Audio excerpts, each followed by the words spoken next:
जय हिंद। स्वागत है आप सभी का हमारे YouTube चैनल लो समझ लो में। मैं प्रदीप कुमार आप सभी का स्वागत करता हूं। तो दोस्तों, आज की इस वीडियो में हम लोग पढ़ेंगे हिस्ट्री का तीसरा पार्ट वीडियो। जो भी छात्र बीए द्वितीय वर्ष में हैं और उनका सब्जेक्ट हिस्ट्री है तो इस सीरीज को कंप्लीट देखें। ओके, हमने 2 पार्ट वीडियो इसके पहले अपलोड कर दिया है और ये मेरा तीसरा पार्ट वीडियो है। जैसा कि हर वीडियो में बताते हैं कि आपका जो द्वितीय प्रश्न पत्र है वो ऑब्जेक्टिव होगा बीए द्वितीय वर्ष वालों के लिए, और प्रथम प्रश्न पत्र जो है वो डिस्क्रिप्टिव होगा। नवीन परीक्षा प्रणाली के अनुरूप वस्तुनिष्ठ प्रश्नों का अनुपम संग्रह। जो नई शिक्षा नीति लागू की गई है इस आधार पर जो भी इम्पोर्टेंट क्वेश्चन बनेंगे और जिस तरीके से आपका सिलेबस जोड़ा गया है उसी आधार पर ये क्वेश्चन को सेलेक्ट किया गया है। ऑब्जेक्टिव टाइप क्वेश्चन है ये। ओके, टोटल हम 10 सीरीज कराएंगे और 10 सीरीज में टोटल हम 500 क्वेश्चन कराएंगे जो कि आपके एग्जाम की दृष्टि से महत्वपूर्ण क्वेश्चन होंगे। इस सीरीज के बाद हम एक मॉडल पेपर लेकर आएंगे जिसमें टोटल 100 क्वेश्चन होंगे और इन्हीं सीरीज के क्वेश्चनों को उसमें हम समाहित किए होंगे। अगर आप इस मॉडल पेपर में 100 में से 50 क्वेश्चन कर पा रहे हैं तो आप अपने एग्जाम में 100 में से 90 क्वेश्चन आसानी से कर पाएंगे। तो चलिए हम क्वेश्चन को स्टार्ट करते हैं।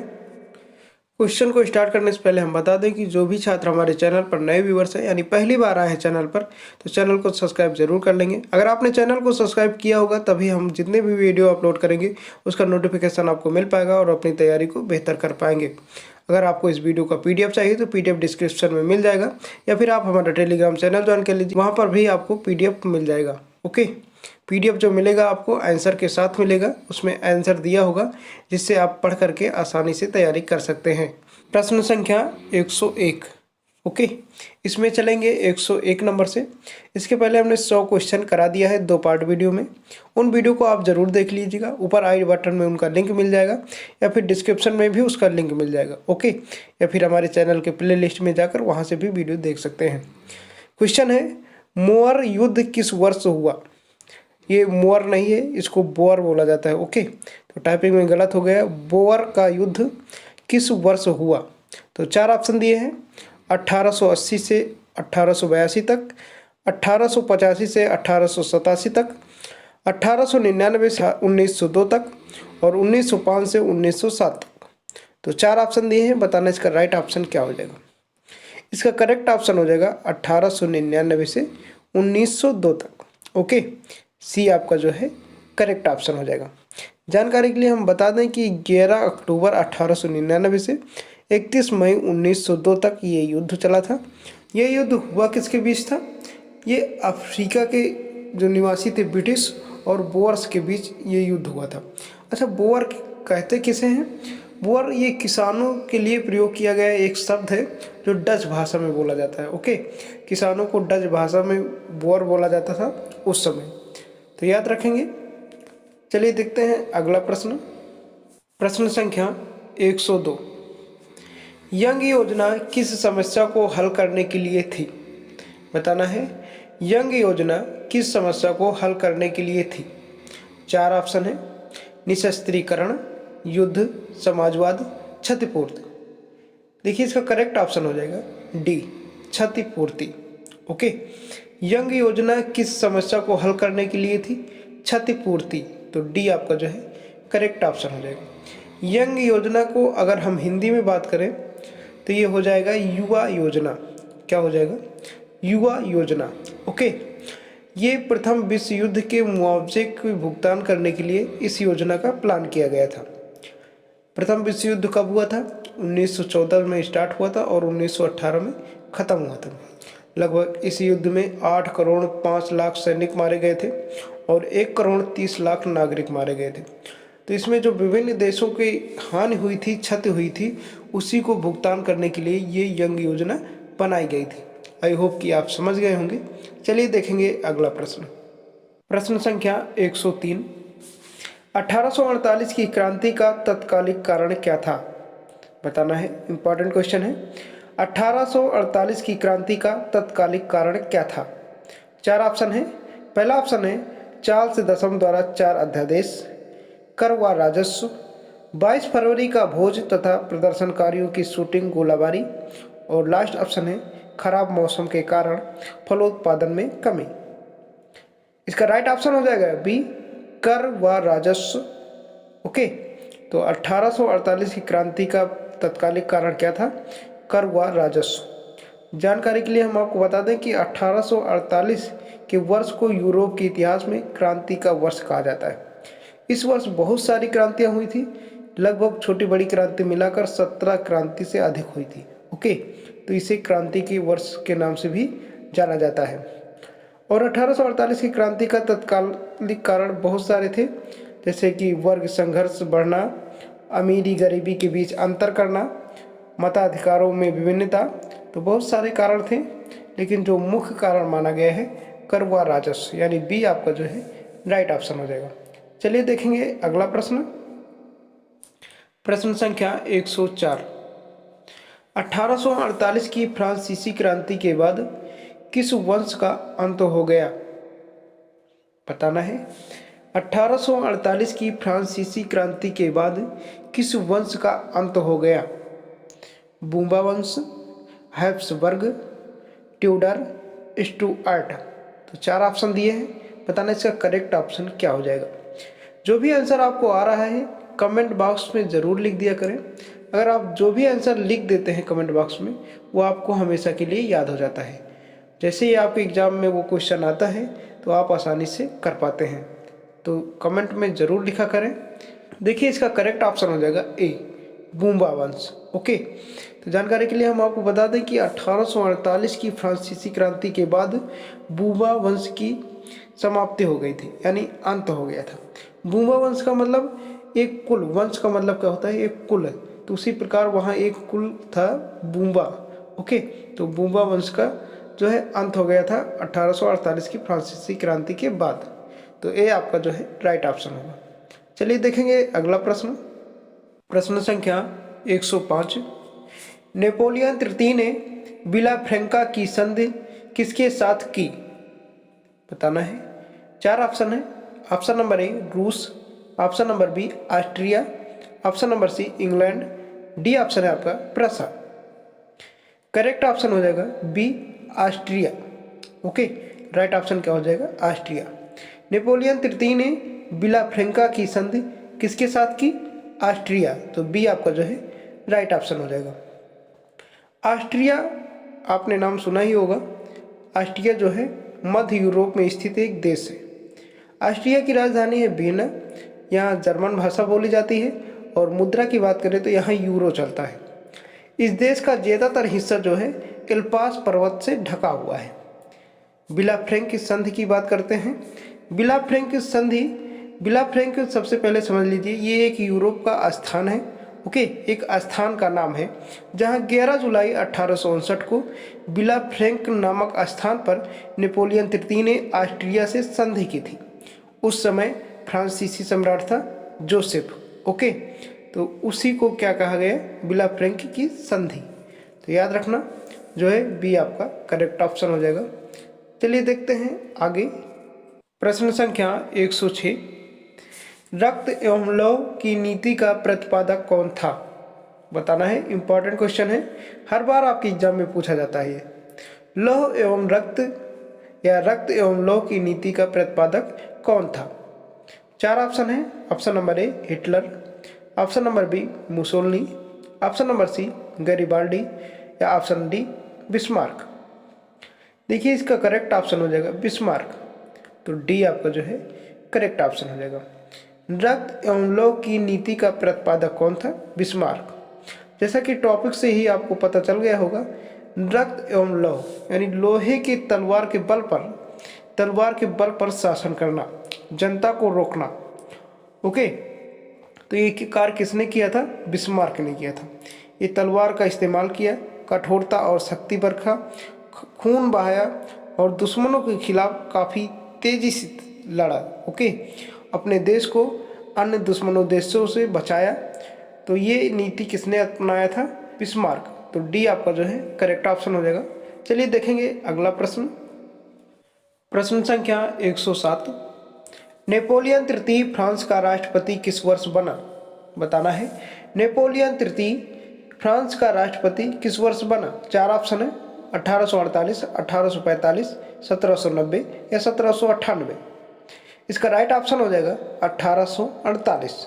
तो ए आपका करेक्ट ऑप्शन होगा। जानकारी के लिए हम बता दें कि 20 अप्रैल 1808 को इसका जन्म हुआ था। किसका? नेपोलियन तृतीय का।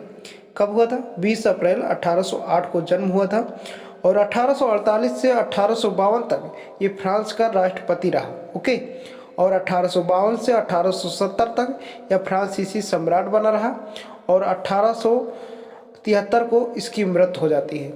9 जनवरी 1873 को इंग्लैंड में इसकी मृत्यु हो जाती है। तो राइट ऑप्शन क्या हो जाएगा? ए।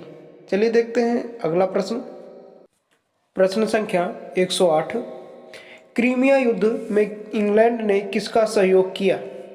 क्वेश्चन है, क्रीमिया युद्ध में इंग्लैंड ने किसका सहयोग किया? 4 ऑप्शन है, इटली, जापान, रूस, तुर्की। तो 4 ऑप्शन है, बताना है करेक्ट ऑप्शन क्या हो जाएगा। ऑप्शन हो जाएगा डी, आपका करेक्ट ऑप्शन हो जाएगा तुर्की। क्रीमिया युद्ध में इंग्लैंड ने किसका सहयोग किया? तुर्की का। क्रीमिया युद्ध हुआ कब था? यह आपके एग्जाम में कभी कभी पूछ लिया जाता है। तो 16 अक्टूबर 1853 को स्टार्ट हुआ था और 30 मार्च 1856 को इसकी समाप्ति हुई थी, यानी अंत हुआ था। तो ये 2 साल 5 महीने 14 दिन, कुल मिलाकर ये युद्ध 2 साल 5 महीने 14 दिन तक चला था। ओके, तो करेक्ट ऑप्शन क्या हो जाएगा? डी। जो भी छात्र अभी वीडियो को लाइक नहीं किए हैं, प्लीज़ आप लोग वीडियो को लाइक कर दीजिए। अगर अभी भी हमारे चैनल को आपने सब्सक्राइब नहीं किया है तो चैनल को सब्सक्राइब जरूर कर लेना। ओके दोस्तों, आपके लिए बहुत मेहनत करते हैं, काफ़ी मेहनत करते हैं कि आप अपने एग्ज़ाम में अच्छा मार्क ला सकें। जितना हो सकता है हम आपको बेटर पढ़ाने का प्रयास करते हैं। और हाँ, इस वीडियो का PDF आपको विद आंसर, यानी आंसर के साथ इस वीडियो का PDF मिल जाएगा डिस्क्रिप्शन में, या फिर आप हमारा टेलीग्राम चैनल ज्वाइन कर लीजिए। अगर आपने ज्वाइन किया होगा तो वहाँ PDF आपको मिल जाएगा। PDF हमने शेयर कर दिया है। ओके, तो PDF भी आप फ्री डाउनलोड कर सकते हैं। इस चैनल पर सारी चीज़ें आपको निःशुल्क दी जाती हैं। कोई भी समस्या इस वीडियो से संबंधित है तो नीचे डिस्क्रिप्शन में व्हाट्सअप नंबर दिया है, व्हाट्सअप से आप संपर्क कर सकते हैं। ओके, तो आई होप कि आप लोगों ने वीडियो को लाइक कर दिया होगा, चैनल को सब्सक्राइब भी कर दिया होगा और हाँ, अपने मित्रों के साथ वीडियो को शेयर जरूर किया करें ताकि उनको भी इस वीडियो को हेल्प मिल सके। ओके, प्रश्न संख्या है 109। पूर्वी समस्या के संदर्भ में रूस ने तुर्की पर आक्रमण किस वर्ष किया? बताना है। पूर्वी समस्या के संदर्भ में रूस ने तुर्की पर आक्रमण किस वर्ष किया? 1877, 1883, 1888, 1875। तो 4 ऑप्शन है आपके सामने, बताना इसका राइट ऑप्शन क्या हो जाएगा। इसका करेक्ट ऑप्शन हो जाएगा 1883, यानी बी आपका करेक्ट ऑप्शन हो जाएगा। पूर्वी समस्या के संदर्भ में रूस ने तुर्की पर आक्रमण किस वर्ष किया? 1883। याद रखेंगे, बी आपका जो है राइट ऑप्शन होगा। चलिए देखेंगे अगला प्रश्न। प्रश्न संख्या 110। क्रीमिया का युद्ध किस संधि के द्वारा 1856 में समाप्त हुआ? बताना है। क्रीमिया का युद्ध किस संधि के द्वारा 1856 में समाप्त हुआ? 4 ऑप्शन है, पेरिस शांति समझौता, क्रेमलिन शांति समझौता, वियना शांति समझौता, उपयुक्त में से कोई नहीं। बताना है फटाफट क्या हो जाएगा इसका करेक्ट ऑप्शन। देखिए, इसका करेक्ट ऑप्शन हो जाएगा पेरिस शांति समझौता, यानी ए आपका जो है करेक्ट ऑप्शन हो जाएगा। क्रीमिया युद्ध हुआ कब था? हमने बताया था 5 अक्टूबर 1853 को हुआ था। ओके, कब हुआ था? 5 अक्टूबर 1853 को हुआ था। यह युद्ध काला सागर के आसपास हुआ था। इस युद्ध में एक पक्ष में थे फ्रांस, ब्रिटेन, सार्डिनिया, तुर्की और दूसरी पक्ष में था रूस।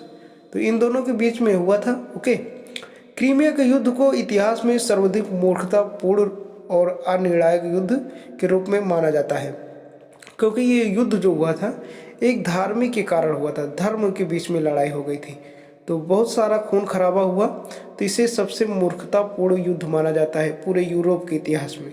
ओके, तो ये भी याद रखेंगे, कभी कभी आपके एग्जाम में ये भी क्वेश्चन बन जाता है कि मूर्खतापूर्ण युद्ध के नाम से किसे जाना जाता है, तो वो क्रीमिया युद्ध को जाना जाता है।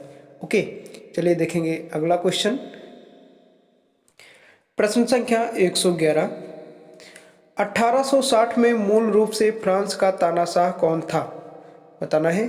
1860 में मूल रूप से फ्रांस का तानाशाह कौन था? इंपॉर्टेंट क्वेश्चन है। 4 ऑप्शन है आपके सामने। पहला ऑप्शन है लुई नेपोलियन, बी ऑप्शन है Louis Philippe, option number C है नेपोलियन तृतीय और ऑप्शन नंबर डी बायरन। बताना इसका राइट ऑप्शन क्या हो जाएगा। देखिए करेक्ट ऑप्शन हो जाएगा सी नेपोलियन तृतीय। तो सी आपका जो है करेक्ट ऑप्शन होगा। जानकारी के लिए हम बता दें कि नेपोलियन तृतीय का जन्म हुआ था 1808 ईस्वी में, जैसा कि हमने पहले भी बता दिया था। 1808 ईस्वी में इसका जन्म हुआ था और ये फ्रांस का पहला राष्ट्रपति बना था 1848 में। 1848 में फ्रांस का पहला राष्ट्रपति बना था और 1852 तक ये राष्ट्रपति के पद पर नियुक्त रहा। उसके बाद 1852 से 1870 तक ये फ्रांस का सम्राट बनता है। सम्राट कह लीजिए या फिर तानाशाह कह लीजिए फ्रांस का।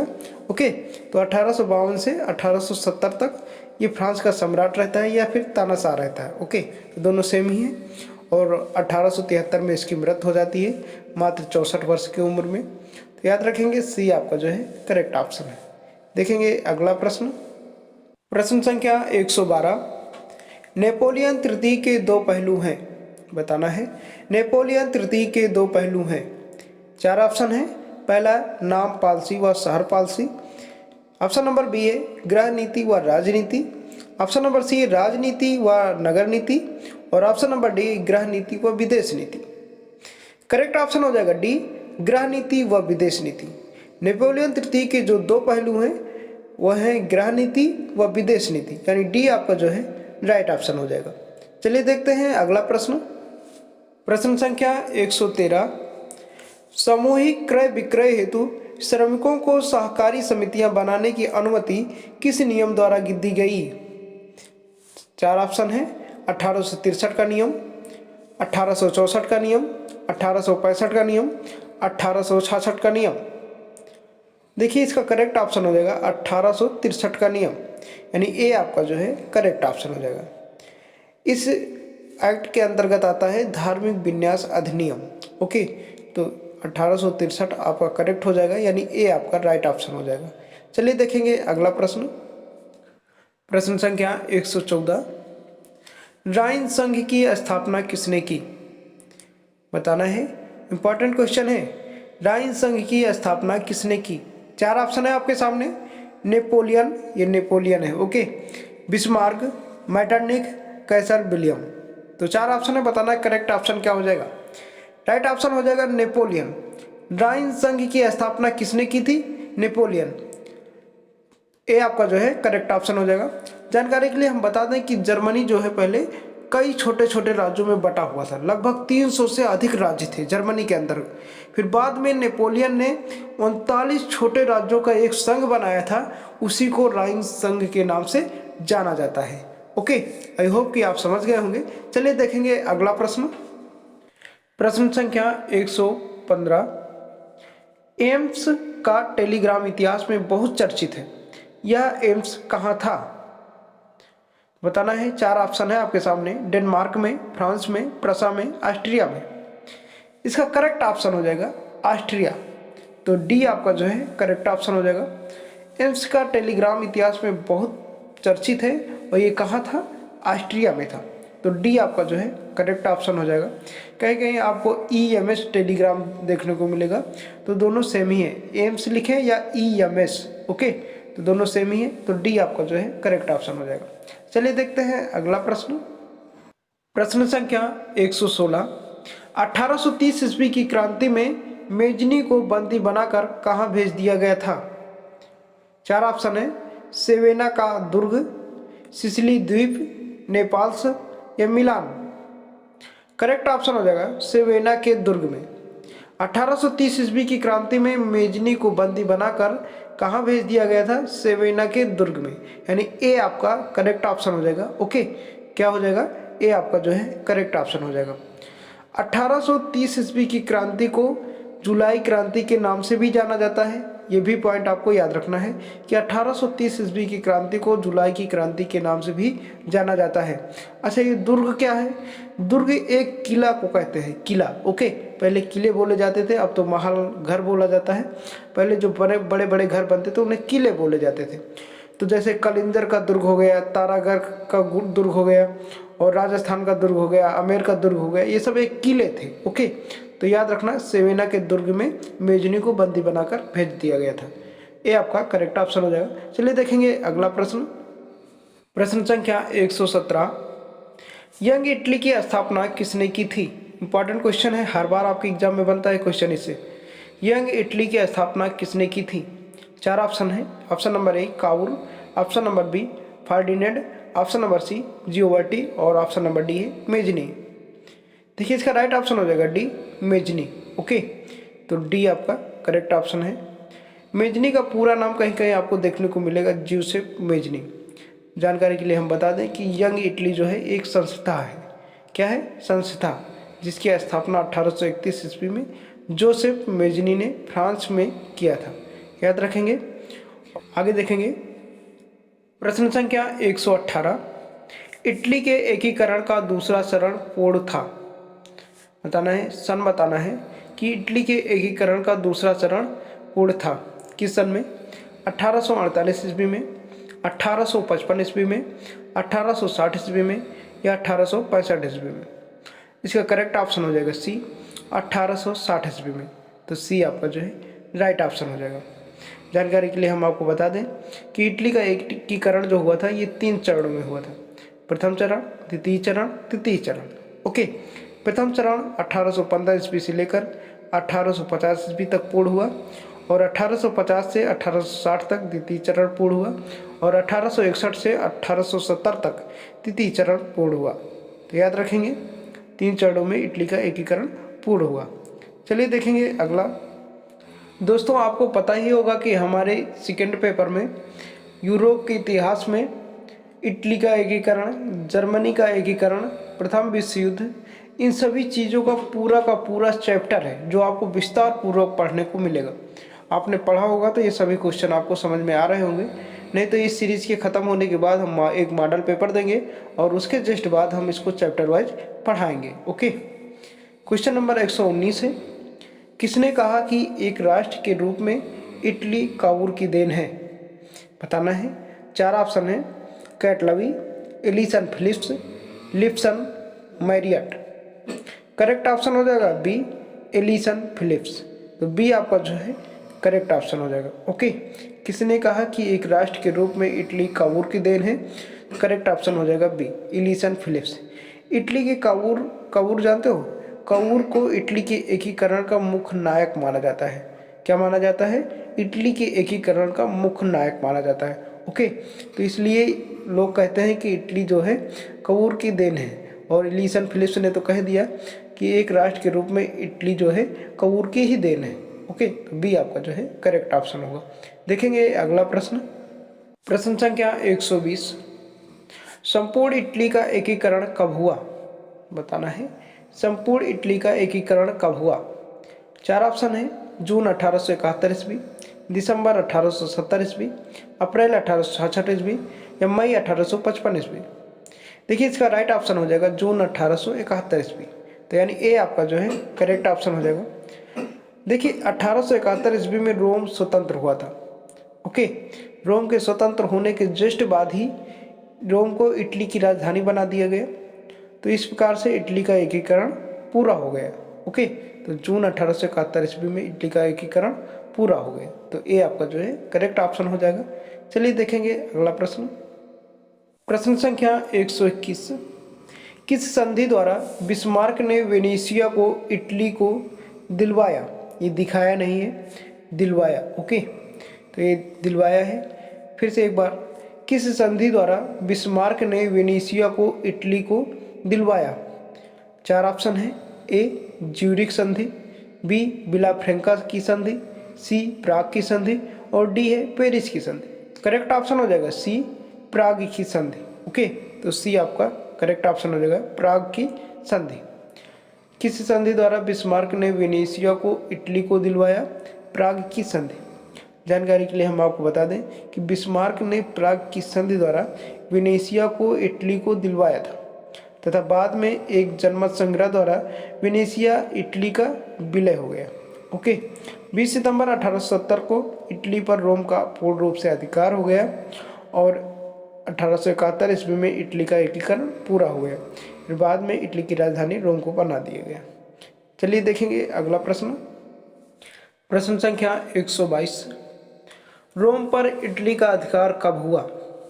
बताना है। रोम पर इटली का अधिकार कब हुआ? कई बार बता चुके हैं हम। बताना है कमेंट बॉक्स में। सभी लोगों को कमेंट में इसका आंसर ज़रूर लिखना है।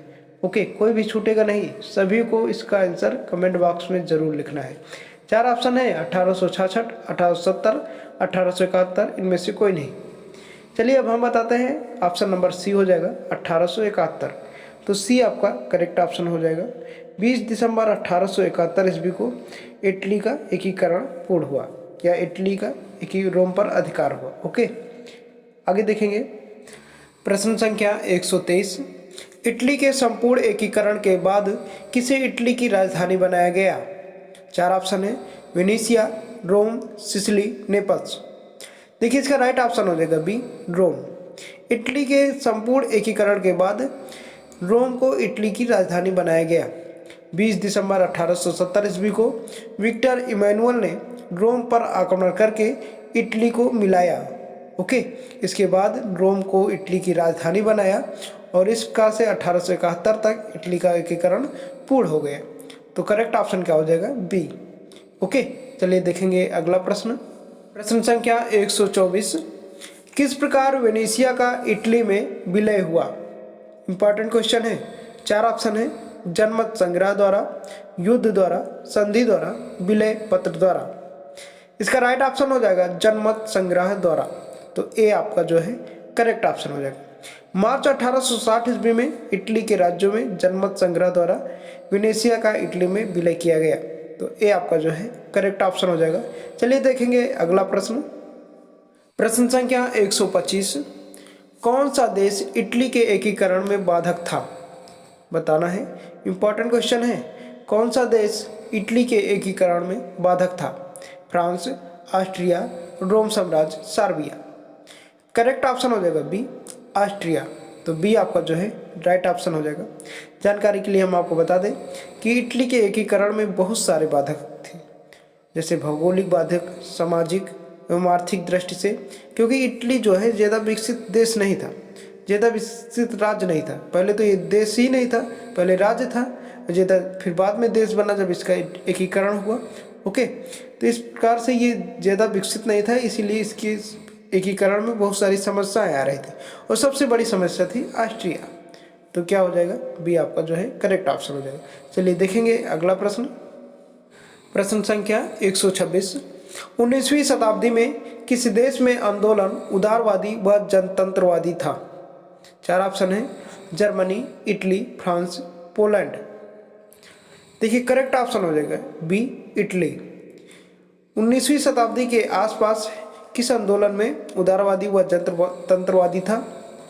इटली। ओके, जानकारी के लिए हम आपको बताएं कि 19वीं शताब्दी में इटली की दशा बहुत खराब थी। इटली एक देश नहीं था, एक राज्य था, स्टेट था। वो भी इटली जो है छोटे छोटे राज्यों में बटा हुआ था। तो बाद में क्या हुआ था कि कई युद्ध करने पड़े उसको एकीकरण के लिए। जब एकीकरण हुआ तो एक देश बना। 19वीं शताब्दी के आसपास इसकी स्थिति काफ़ी खराब थी, धन से भी और विदेशी लोग इसमें आकर के जो बस गए थे उनसे भी। ओके, तो इस प्रकार से भी आपका जो है करेक्ट ऑप्शन हो जाएगा। चलिए देखेंगे अगला प्रश्न। प्रश्न संख्या 127। कार्बोनरी का उल्लेख हम कहाँ पाते हैं? बताना है, इंपॉर्टेंट क्वेश्चन है। कार्बोनरी का उल्लेख हम कहाँ पाते हैं? Germany, Austria, Italy, France. Correct option हो जाएगा सी, इटली। कार्बोनरी का उल्लेख हम कहाँ पाते हैं? इटली। ये कार्बोनरी है क्या, इसके विषय में हम जान लेते हैं। देखिए, कार्बोनरी एक गुप्त संस्था है। इटली के एकीकरण के लिए एक गुप्त संस्था बनाई गई थी जिसका नाम था कार्बोनरी। ओके, इसकी स्थापना की गई थी 1810 ईस्वी में और इसके 2 उद्देश्य थे। पहला था कि विदेशी तत्वों को इटली से बाहर निकालना और दूसरा था कि इटली में एक वैधानिक शासन की स्थापना करना। तो ये दोनों उद्देश्य को भी आप याद रखेंगे। देखेंगे अगला प्रश्न। प्रश्न संख्या 128। 1831 में युवा इटली संस्था की स्थापना किसने की? ये क्वेश्चन हम करा चुके हैं, बता भी चुके हैं। बताना इसका राइट ऑप्शन क्या हो जाएगा। 4 ऑप्शन है, Mazzini, Gioberti, Charles 10, Bismarck. Correct option हो जाएगा मेजनी, ए आपका करेक्ट ऑप्शन है। ओके, 1831 ईस्वी में युवा इटली संस्था की स्थापना किसने की? मेजनी। ये आपका जो है करेक्ट ऑप्शन हो जाएगा। चलिए हम देखेंगे अगला प्रश्न संख्या 129। केऊर प्रधानमंत्री था, कहाँ का? चार ऑप्शन है, परमा का, टस्कनी का, नेपल्स का या पिडमांड सार्जनिया का। करेक्ट ऑप्शन हो जाएगा डी, पिडमांड सार्जनिया का। केऊर कहाँ का प्रधानमंत्री था? पिडमांड सार्जनिया का। तो डी आपका जो है करेक्ट ऑप्शन हो जाएगा। देखेंगे अगला प्रश्न, प्रश्न संख्या 130। काइंट काउर किस वर्ष इटली का प्रधानमंत्री बना? 1840, 1852, 1865, 1870। देखिए इसका करेक्ट ऑप्शन हो जाएगा 1852। बी आपका जो है करेक्ट ऑप्शन हो जाएगा। काइंट काउर किस वर्ष इटली का प्रधानमंत्री बना? 1852। इंपॉर्टेंट क्वेश्चन है, याद रखेंगे आप सभी। ऑप्शन बी करेक्ट हो जाएगा। चलिए देखेंगे अगला प्रश्न, प्रश्न संख्या 131। ऑस्ट्रिया पिडमांड युद्ध किस वर्ष हुआ? बताना है। ऑस्ट्रिया पिडमांड युद्ध किस वर्ष हुआ? 1859, 1849, 1869 और 1870। इसका राइट ऑप्शन हो जाएगा 1869। तो सी आपका जो है करेक्ट ऑप्शन हो जाएगा। ऑस्ट्रिया पिडमांड युद्ध किस वर्ष हुआ? 1869। तो सी आपका जो है करेक्ट ऑप्शन हो जाएगा। चलिए देखेंगे अगला प्रश्न, प्रश्न संख्या 132। इटली का एकीकरण कब पूर्ण हुआ? चार ऑप्शन है आपके सामने, 1850, 1870, 1910, 1920। देखिए इसका राइट ऑप्शन हो जाएगा 1870, यानी बी आपका जो है करेक्ट ऑप्शन हो जाएगा। इटली का एकीकरण कब पूर्ण हुआ? 1870 ईस्वी में। तो बी आपका करेक्ट ऑप्शन हो जाएगा। कितने चरणों में पूर्ण हुआ ये भी आपको याद रखना है, और पहला चरण दूसरा चरण का सन भी याद रखना है। ओके, आगे देखेंगे प्रश्न संख्या 133। जिनेवा से इटली क्रांतिकारी का नाम बताइए। चार ऑप्शन है, मैटरनिक, जोहान गोटफ्राइड, गिसेप माइजनी, इनमें से कोई नहीं। देखिए इसका करेक्ट ऑप्शन हो जाएगा सी, गिसेप माइजनी। तो सी आपका जो है करेक्ट ऑप्शन हो जाएगा। जिनेवा से इटली क्रांतिकारी का नाम बताइए, गिसेप माइजनी। तो सी आपका जो है करेक्ट ऑप्शन हो जाएगा। देखेंगे अगला प्रश्न, प्रश्न संख्या 134। यंग इटली क्या था? ये बताना है, यंग इटली क्या था? चार ऑप्शन है, इटली का दृष्टिकोण, गुप्त समाज, इटली का राष्ट्रगान, इनमें से कोई नहीं। करेक्ट ऑप्शन हो जाएगा ए, इटली का दृष्टिकोण। तो ए आपका जो है करेक्ट ऑप्शन हो जाएगा। यंग इटली क्या था? इटली का दृष्टिकोण, यानी इसमें यंग इटली एक तरह से मान लीजिए आप संस्था कह लीजिए जो इटली को बढ़ावा दिया या इटली के एकीकरण के लिए सहायक हुआ। इसमें 18 वर्ष से लेकर 40 वर्ष तक के लोग भर्ती होते थे, तो वही है यंग इटली। ओके, ये आपका जो है करेक्ट ऑप्शन हो जाएगा। चलिए आगे देखेंगे प्रश्न संख्या 135। गिसेप गैरिबाल्डी द्वारा चलाए गए अभियान को जाना जाता है। चार ऑप्शन है, बर्न में यंग यूरोप, मोर्सेल्स में यंग इटली, दक्षिण इटली का हजारी अभियान, इनमें से कोई नहीं। करेक्ट ऑप्शन हो जाएगा डी, इनमें से कोई नहीं। गिसेप गैरिबाल्डी द्वारा चलाए गए अभियान को इनमें से किसी भी नाम से जाना नहीं जाता है। तो डी आपका जो है करेक्ट ऑप्शन हो जाएगा। चलिए देखेंगे अगला प्रश्न, प्रश्न संख्या 136। इटली का एकीकरण कब पूर्ण हुआ? 1840, 1845, 1870, 1875। चार ऑप्शन दिए हैं, बताना है फटाफट क्या हो जाएगा इसका करेक्ट ऑप्शन। इसका राइट ऑप्शन हो जाएगा सी, 1870। 20 दिसंबर 1870 को इटली का एकीकरण पूर्ण हुआ। तो सी आपका जो है करेक्ट ऑप्शन हो जाएगा। चलिए देखेंगे अगला प्रश्न, प्रश्न संख्या 137। ऑस्ट्रिया ने वेनेटिया, वेनेटिया नहीं ये वेनेशिया है। ओके, ऑस्ट्रिया ने वेनेशिया को बचाने हेतु 1866 में इटली ने किस देश के साथ मित्र राष्ट्रों में प्रवेश किया? चार ऑप्शन है, प्रसा, ऑस्ट्रिया, यूनान, जर्मन। इसका राइट ऑप्शन हो जाएगा ए, प्रसा। ओके, तो ए आपका जो है करेक्ट ऑप्शन हो जाएगा। प्रश्न संख्या 138। 1866 में ऑस्ट्रिया व प्रसा के बीच हुए युद्ध को किस नाम से जाना जाता है?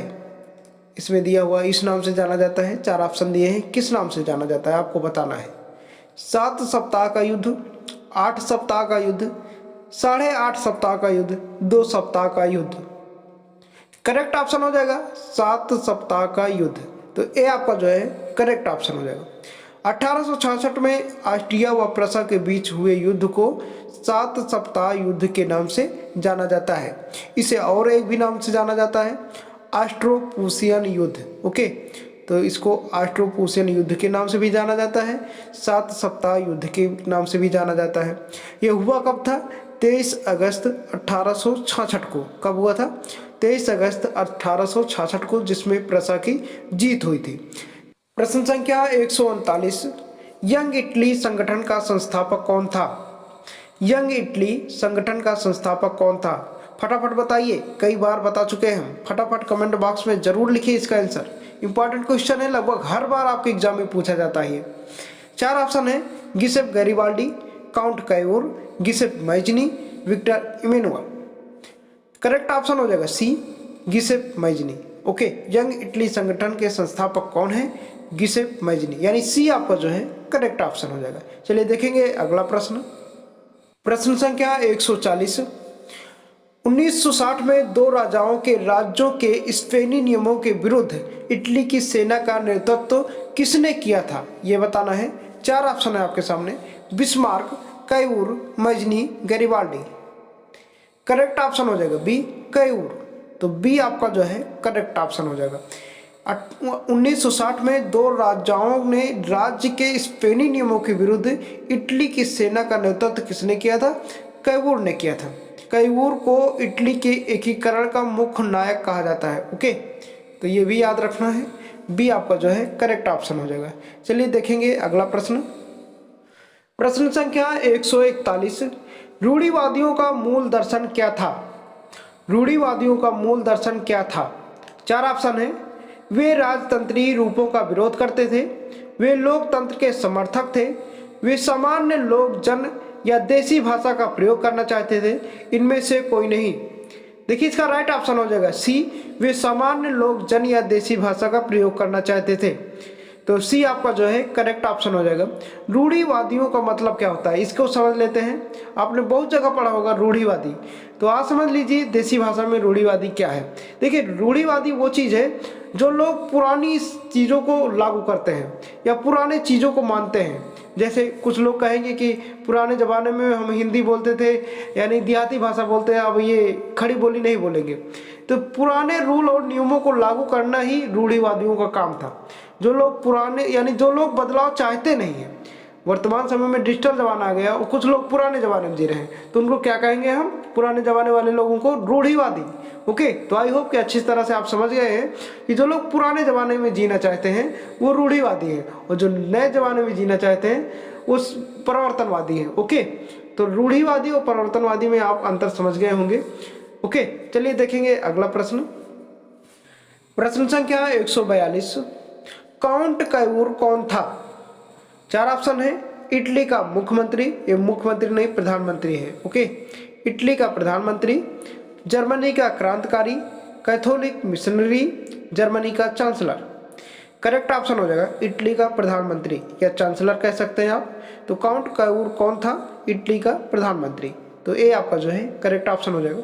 चलिए देखेंगे अगला प्रश्न। निम्नलिखित में से कौन संयुक्त इटली का प्रथम राजा घोषित किया गया? बताना है, निम्नलिखित में से कौन संयुक्त इटली का प्रथम राजा घोषित किया गया? किंग जॉर्ज द्वितीय, विक्टर इमैनुअल द्वितीय, निकोलस या कैसर विलियम प्रथम। करेक्ट ऑप्शन हो जाएगा विक्टर इमैनुअल द्वितीय। करेक्ट ऑप्शन क्या हो जाएगा? बी। ओके, तो बी आपका जो है राइट ऑप्शन हो जाएगा। विक्टर इमैनुअल द्वितीय संयुक्त इटली का प्रथम राजा घोषित किया गया। जानकारी के लिए हम आपको बता दें कि 20 दिसंबर 1870 ईस्वी को विक्टर इमैनुअल ने रोम पर आक्रमण करके इटली को मिला लिया। ओके, जब रोम पर आक्रमण करके इटली को मिला लिया तो इटली की राजधानी रोम को बना दिया और उसके बाद इटली का स्वयं राजा घोषित कर दिया। तो प्रथम राजा कौन हुआ? विक्टर इमैनुअल द्वितीय।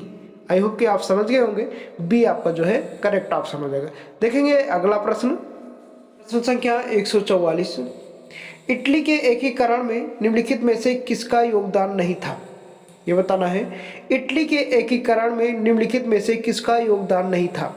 कैऊर, विक्टर इमैनुअल द्वितीय तृतीय, मैजनी गैरिबाल्डी। करेक्ट ऑप्शन हो जाएगा बी, विक्टर इमैनुअल तृतीय। ये ओके, विक्टर इमैनुअल है तृतीय, इनका योगदान नहीं था। द्वितीय का तो पूरा था लेकिन तृतीय का नहीं था, तो बी आपका जो है करेक्ट ऑप्शन हो जाएगा। चलिए देखेंगे अगला प्रश्न। प्रश्न संख्या 145। पिडमांट सार्डिनिया का नाम बदलकर क्या कर दिया गया? 4 ऑप्शन है, रोम, इटली, लोम्बार्डी, सिसिली। इसका राइट ऑप्शन हो जाएगा इटली, तो बी आपका जो है करेक्ट ऑप्शन हो जाएगा। ओके, आगे देखेंगे। संख्या 146। कैसलरे के स्थान पर इंग्लैंड का विदेश मंत्री कौन बना? 4 ऑप्शन है, Smith, Canning, brown, Metternich. Metternich correct option हो जाएगा, यानी डी आपका जो है करेक्ट ऑप्शन हो जाएगा। मैटरनिक के विषय में पार्ट 1 वीडियो में हम बिल्कुल अच्छी तरह से समझा दिए हैं। आप लोगों ने पार्ट 1 वीडियो देखा होगा तो आपको ये क्वेश्चन समझ में आ गया होगा, और पार्ट 1 और पार्ट 2 वीडियो आप देख लीजिएगा।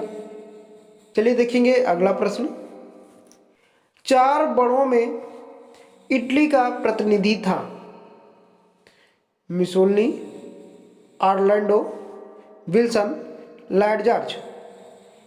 तो करेक्ट ऑप्शन हो जाएगा डी, लॉयड जॉर्ज। 4 बड़ों में इटली का प्रतिनिधि था कौन? लॉयड जॉर्ज, तो डी आपका जो है करेक्ट ऑप्शन हो जाएगा। चलिए देखेंगे अगला प्रश्न। इटली ने इथोपिया पर कब आक्रमण किया? बताना है।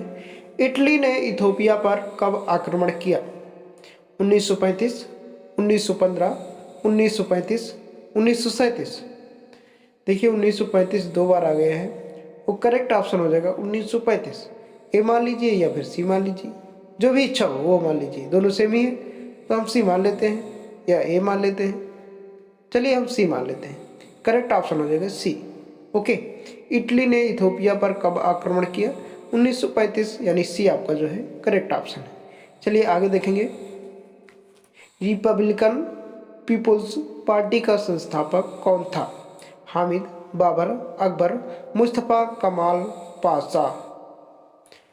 करेक्ट ऑप्शन हो जाएगा डी, मुस्तफ़ा कमाल पाशा, तो डी आपका करेक्ट ऑप्शन हो जाएगा। रिपब्लिकन पीपुल्स पार्टी ये एक राजनीतिक दल है। ओके, तुर्की का सबसे पुराना राजनीतिक दल है, तो याद रखेंगे इसके संस्थापक थे मुस्तफ़ा कमाल पाशा, तो डी आपका जो है करेक्ट ऑप्शन होगा। देखेंगे अगला प्रश्न। क्रीमिया का युद्ध किस संधि के बाद समाप्त हुआ? इंपॉर्टेंट है। 4 ऑप्शन है, रूस संधि, फ्रांस संधि, लंदन संधि, पेरिस संधि। देखिए इसका करेक्ट ऑप्शन हो जाएगा पेरिस संधि, तो डी आपका जो है करेक्ट ऑप्शन हो जाएगा। क्रीमिया का युद्ध किस संधि के द्वारा समाप्त हुआ? पेरिस संधि। ओके, तो दोस्तों कैसा लगे वीडियो कमेंट बॉक्स में आप लोग जरूर बताना, अपना सुझाव जरूर देना, और जो भी छात्र अभी वीडियो को लाइक नहीं किए हैं प्लीज आप लोग वीडियो को लाइक करके जाना। ओके, और जो छात्र अभी भी चैनल को सब्सक्राइब नहीं किए हैं चैनल को सब्सक्राइब कर लेंगे। अगर आपने चैनल को सब्सक्राइब कर लिया होगा तो आप बेहतर तैयारी कर सकते हैं, या मैं आपको विश्वास के साथ कहता हूँ। ओके, तो मिलते हैं नेक्स्ट वीडियो में, तब तक के लिए जय हिंद, वंदे मातरम।